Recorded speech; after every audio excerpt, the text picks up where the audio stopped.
All protocols observed.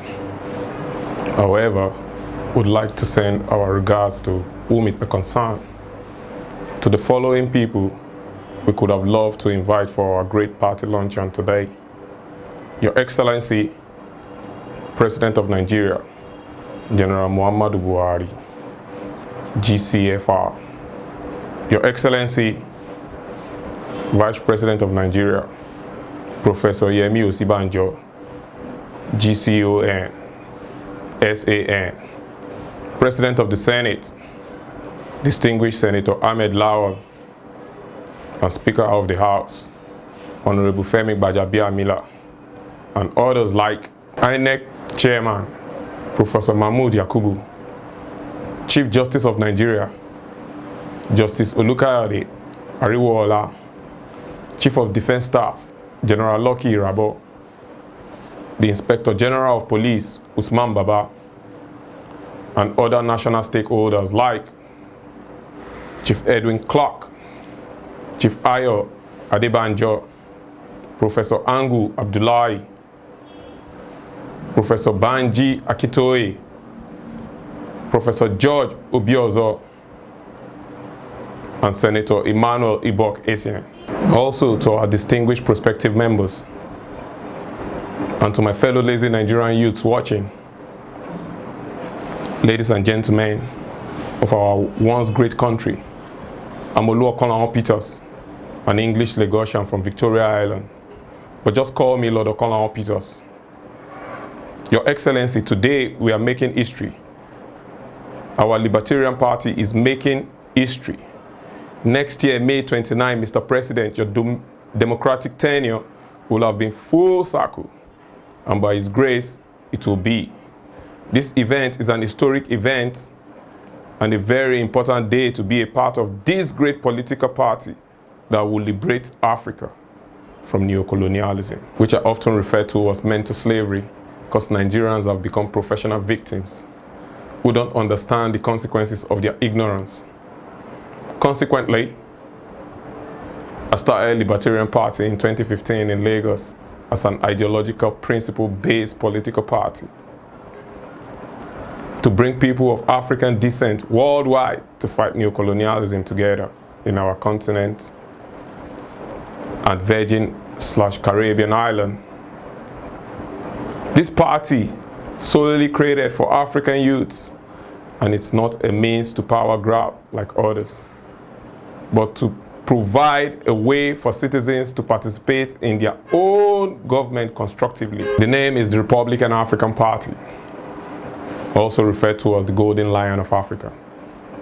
It's a conservative party that has returned to oppose the continuous expansion of neocolonialism, especially against the domination of old socialist political parties by aging political elites who have all drifted into socialism, this neocolonialism.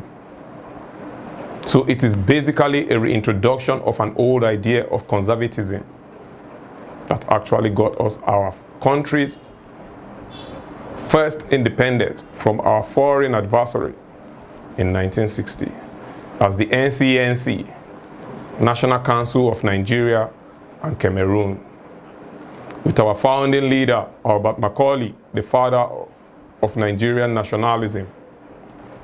The term Republican we have adopted was coined in 1792 by supporters of President Thomas Jefferson, who formed a decentralized system of government with limited powers. Our basic conservative political philosophy centers on citizenship in a state-organized republic, and our general beliefs and values are self-reliance, faith, tradition, nationalism, low tax, freedom, retribution, and a free market economy. I can truthfully say to you that my way of seeing things has drastically changed after taking my political education into my own hands. Because education is power, and the power of knowledge can drastically change perspective and the way we live together. So let me kickstart this luncheon with a brief political education, because politics in itself is basically a science. That's why it's been taught in the Faculty of Social Science. Politics is a social science that is basically about power sharing, and money is the major motivating factor for any power sharing formula or ideology anywhere on earth. Consequently, because money and power sharing go hand in hand, politics as a science derives its fundamental principles from two basic economic systems: capitalism, socialism. So all those heated arguments on social media with friends, family, your favorite influencers, and activists are baseless political jingoism. Politically, you don't judge a politician with content of character, tribe, religion. For example, this Muslim ticket BS, jingoism. Rather, you judge their political belief, because at the end of the day, after they win, they can only govern as either a socialist or a capitalist. Socialists believe in equality, while capitalists believe in equity.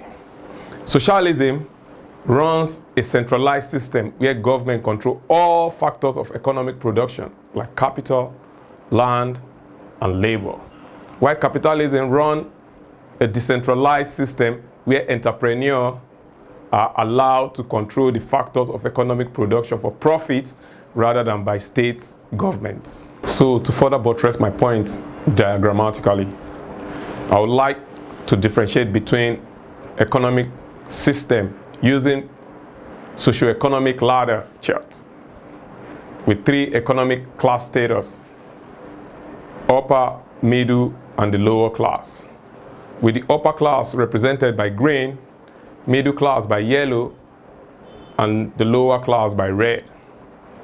Looking closely at the chart, you will notice that both the upper and the lower class represented green and red respectively on the economic system. But the significant difference is reflected in the middle class, with socialism red, while capitalism is yellow, because of socialist belief in equality. Instead of making every class green, they always eliminate middle class to create this equality. Sounds simple, right? Not so much. Actually, the Nigerian PLC has created a dystopian classless country using the 1999 Constitution. A country we all now hate to live in because of zero opportunity and general insecurity for the middle class and the lower class, which has resulted into kakistocracy instead of the democracy we all hoped and fought for when military handed over to Obasanjo 22 years ago. Today, there's nothing like rich in Nigeria. Only top government officials are the rich. There's battle for survival. If you ever read the book Animal Farm, that's the point we have reached as a country. There's economic insecurity, which has led to social insecurity, which basically means every Nigerian is now reduced to their animal instinct.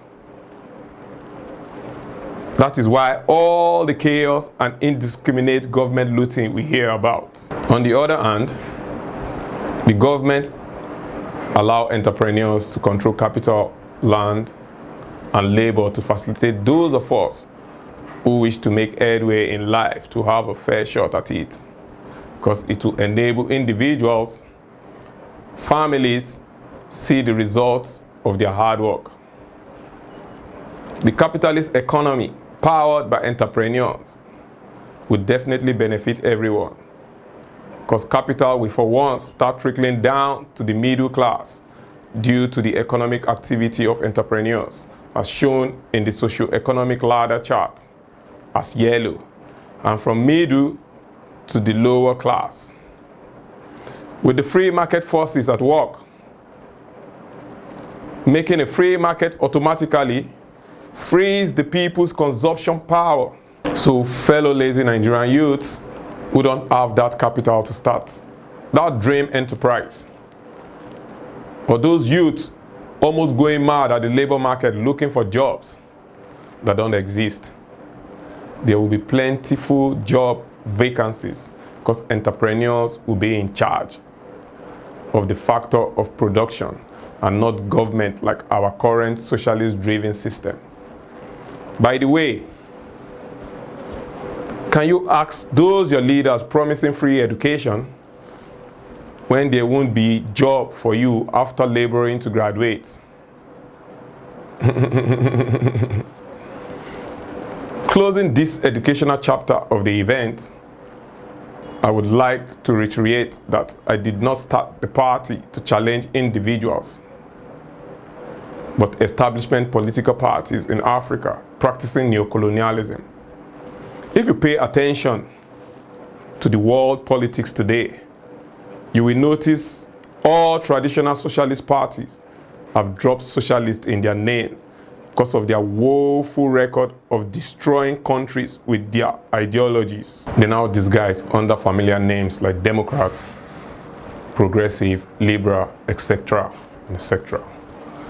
But these are still bloody leftists. So fellow lazy Nigerian youths, they can no longer hide anymore, because even when they change names, they still practice their socialist policies. So let's carefully study the differences in our policy ideas. You can also use to identify them. Using a policy ideological chart. 1. The Sole Universal Social Program, that government will take care of you, where we advocate for self-reliance, which means taking care of yourself. They often demand for high taxes to pay for the social programs, where we advocate for tax cuts, so you can have the money in your pocket to take care of yourself and family. They practice pacifism to move us forward, but we are nationalists, only concerned about a new Nigeria, and not just president to move us forward yet again. 4. Rehabilitation of criminals. For example, the Niger Delta amnesty for militants, repentant Boko Haram, and presidential pardon granted to Darie and Uyeme. But we differ because we advocate retribution, like an eye for an eye for any criminal.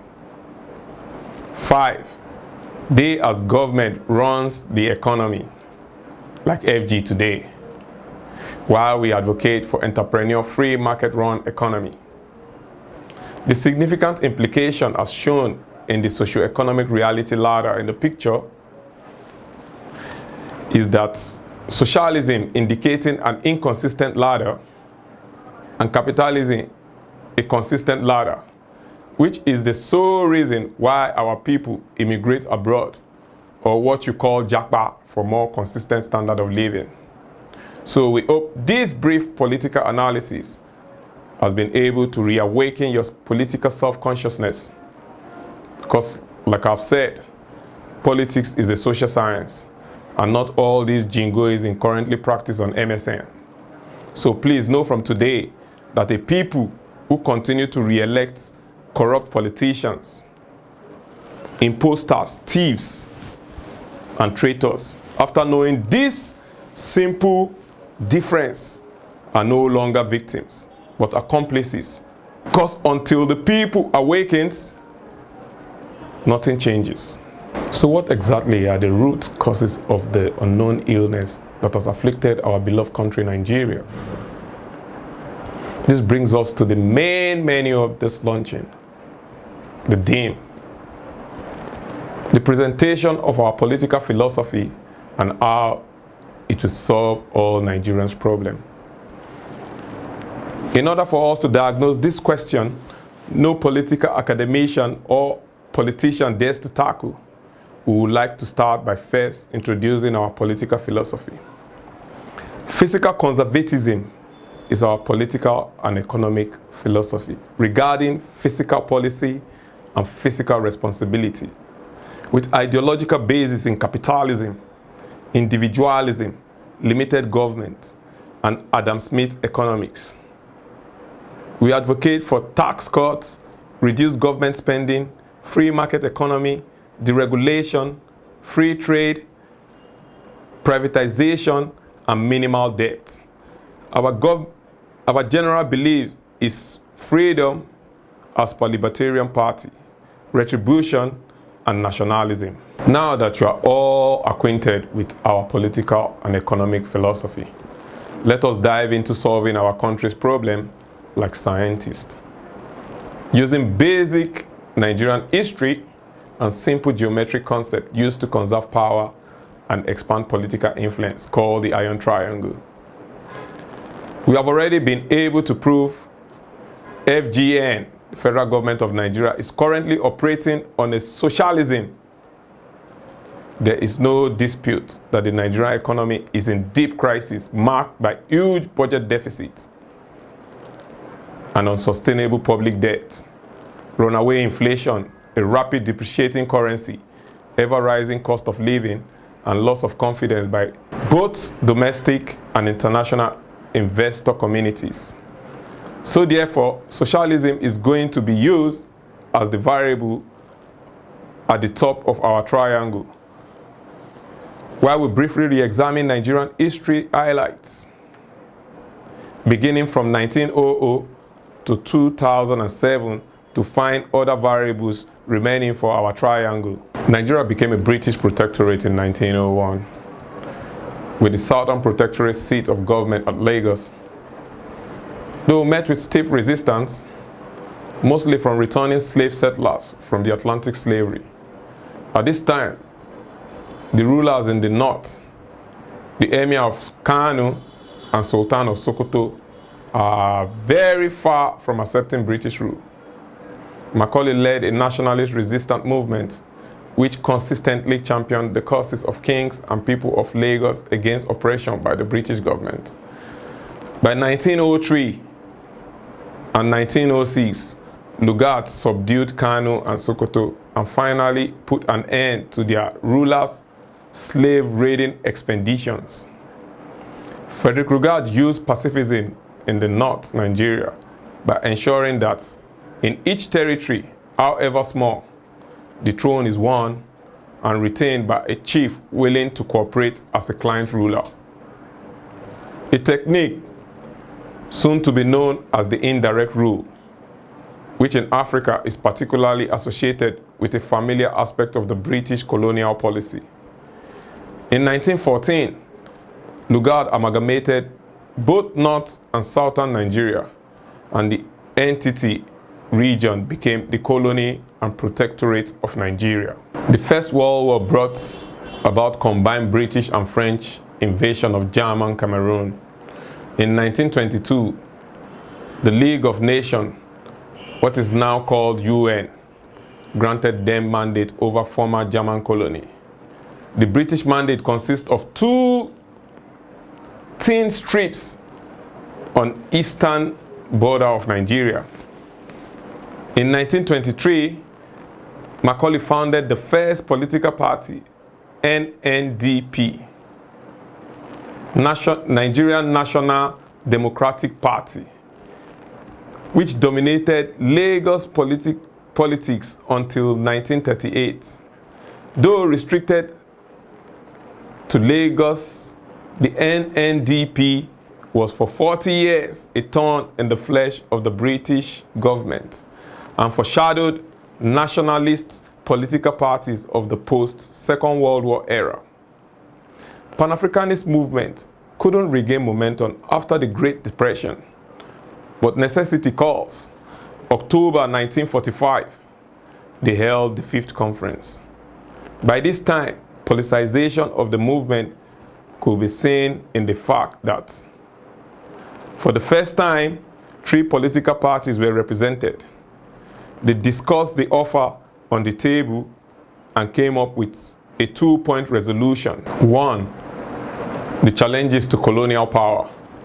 2, the yearnings for African independence.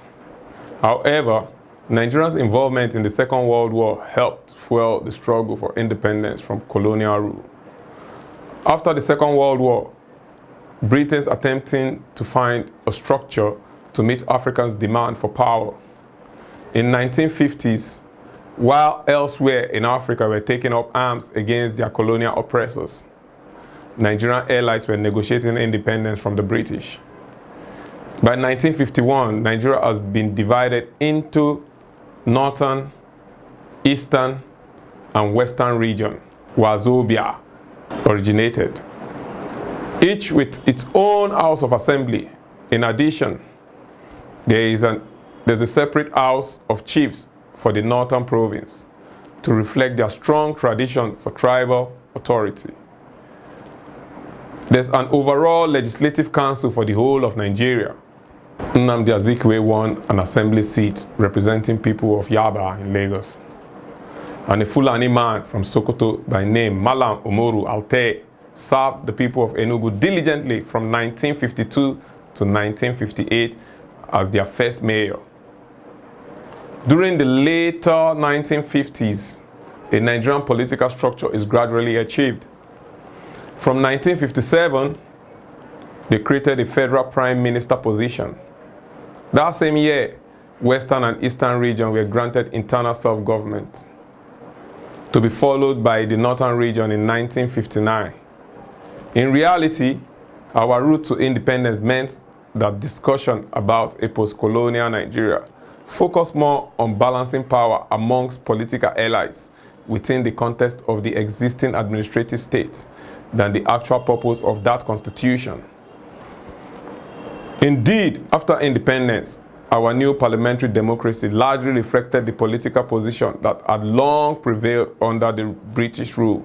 Nigeria's first fully indigenous drafted constitution, which came into force in 1963, enshrined the same idea that has been presented in the pre-colonial independent constitution. Written by the British, that each of the three main ethnic groups will control its own region while competing for dominance over the center.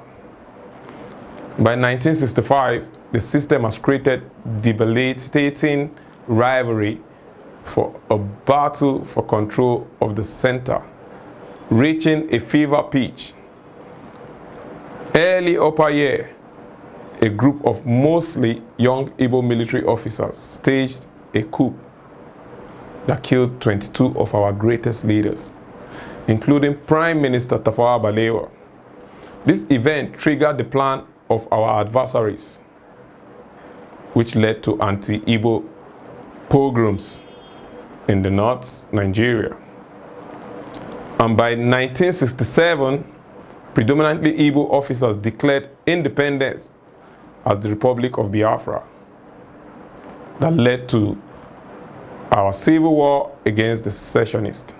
2.5 years of total war and economic ruination before the secessionists sued for peace and the conflict ended in 1970.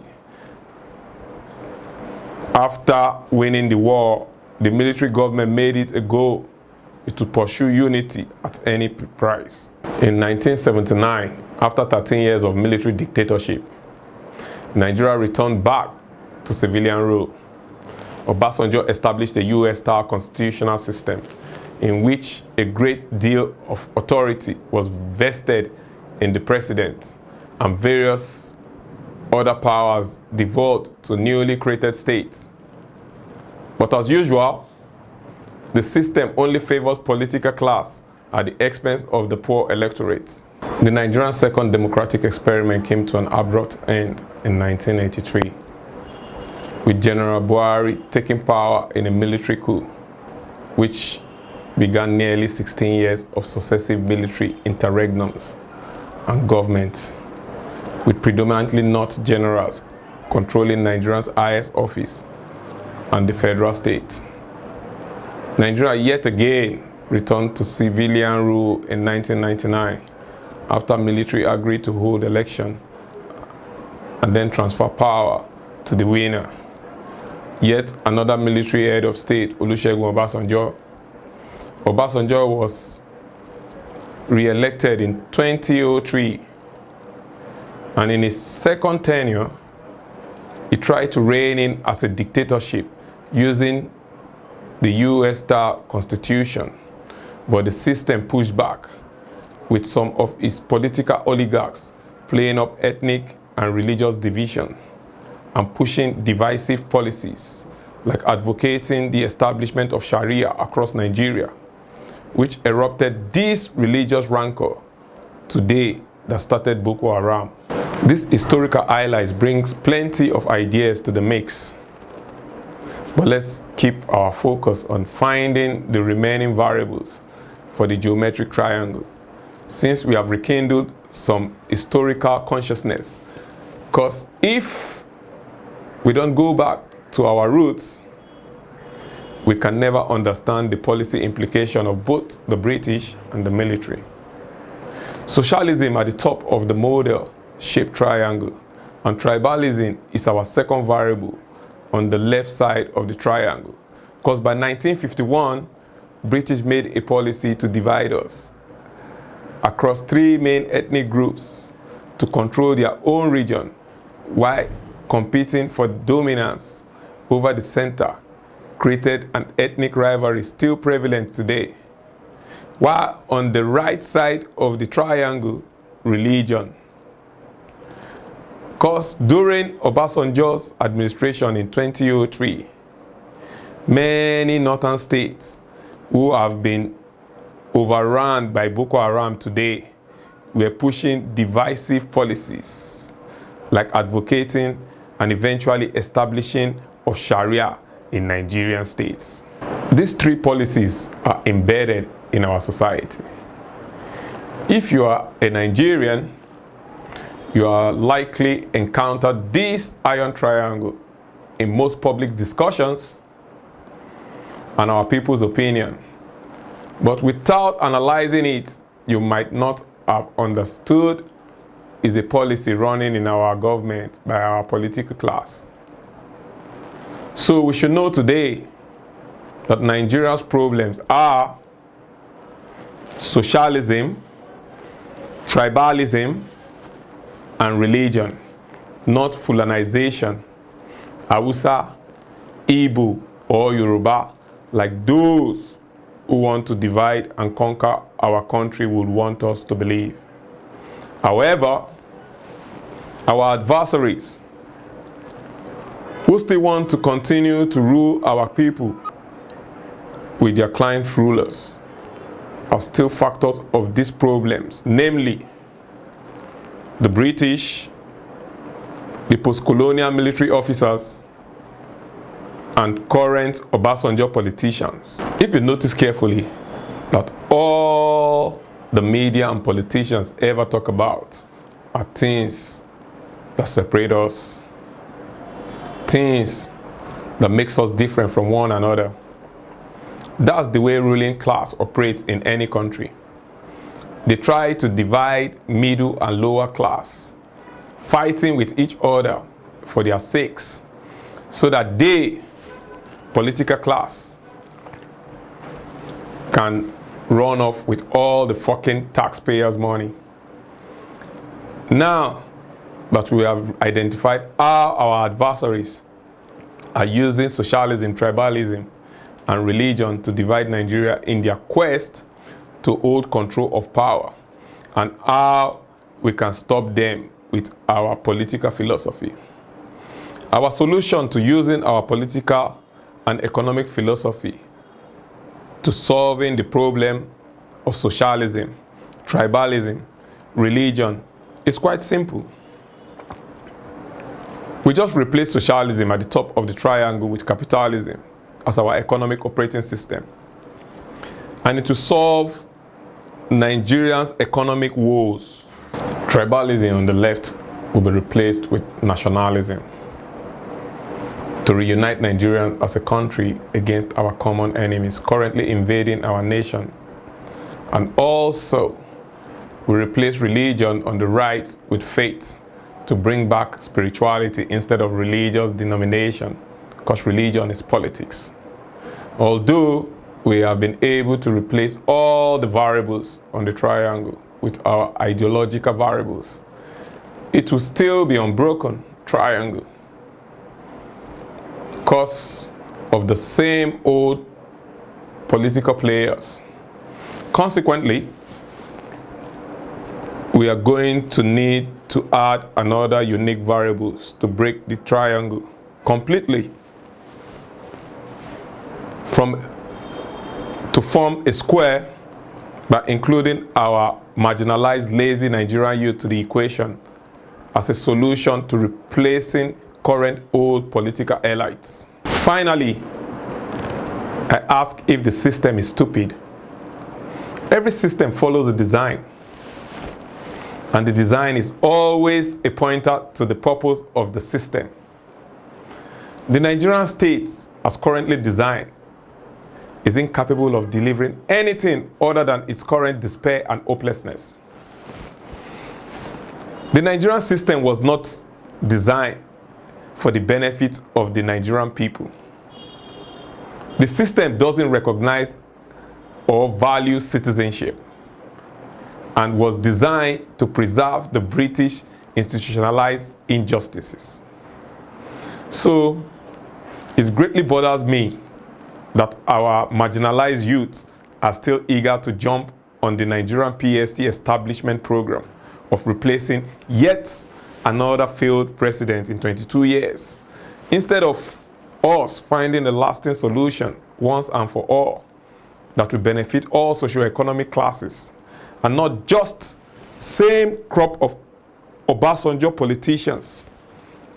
Yet again, it be like say our suffer never reach our bones yet. In conclusion, I took some time out of my daily rat race in desperation because the expiry time for this Obasanjo democracy is ticking, and the pain and agony it has brought Nigerians is finally unbearable for us not to do something or anything other than what we have been doing for the past 22 years. Family, friends, colleagues are constantly begging for help because of unsustainable living expenses. What else am I going to do when I have come upon a brilliant ideology? And I feel very lucky or blessed to have done so. It feels grounded. That's why I have gone ahead to explore it and chase this dream of a new Nigeria, because I still hope for our country's future. Our country has been brought to its nail, literally brought to its nail. And we would have thought this could happen. I don't have any other country apart from Nigeria to run to, like the upper class and the political class. So fellow Nigerians, if you don't have an exit plan like me, we are in the same boat, and automatically you become a nationalist like me. Are you a fool or are you a visionary? That's the question I have been asking myself. And others who know me, perhaps, are asking right now. But you all can clearly see the root cause of all our country's problem after deciphering it, and how rap political philosophy has already solved it.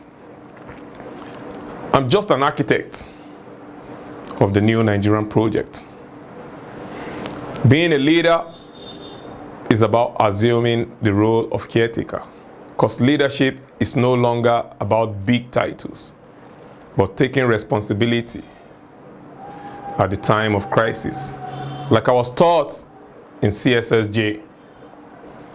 Thus, we created a fresh political apparatus to actualize these patriotic dreams. You and I can never change anything through voting for existing reality. To change something, we need to build a new model that will make the existing model obsolete. So I drafted a framework for a new constitution that will automatically put us back on the road to recovery and economically. Where we decimate the insurgency in the northern Nigeria. We want a democracy to be governed by intellectual capacity and not money politics. If you make a mistake of joining to revalidate the rotten 1999 Constitution in the 2023 polls, without renegotiating a proper way forward as a Nigerian, and Nigerian youth especially, if you don't take their destiny in their hands, but let these failed old Obasanjo politicians continue, we shall regret it for the rest part of our existence on earth, just like the Afghans. Smell the coffee. We have less than 6 months. APC is set to hand over Nigeria to ISWAP. After all, they are currently terrorizing the FCT. So therefore, if we don't draw a line somewhere now that the country is already failing, how are we going to ever know where we stand? Pardon me. We don't mean to put a damper on anyone's future ambition. But come on, the new Nigerian project is far bigger than the dream of a few on the long run, because in reality, we have begun to lose our country to bandits and criminals. The call to serve as a Nigerian president is not a right, rather a call to serve. And these Obasanjo politicians have served without result for 22 years. Please, our fathers, your service are no longer needed. It is rather dividing us and allowing our adversaries to intrude on our people. I have proven to them that we have all that it takes to take back our country from these kakistocrats peacefully. Just trust and obey in our plans to realize the new Nigerian project. For the sake of Nigeria, we are ready to work with other existing political party flag bearers and national associations, because there's too many jobs for everyone, including you. Thank you, ladies and gentlemen. I close this event with a national question yet to debate. Nigerians, do you want a new president, or do you want a new Nigeria? Join the democratic evolution. Please follow us on MSN, LinkedIn, Facebook, and Twitter, and visit our website on the screen.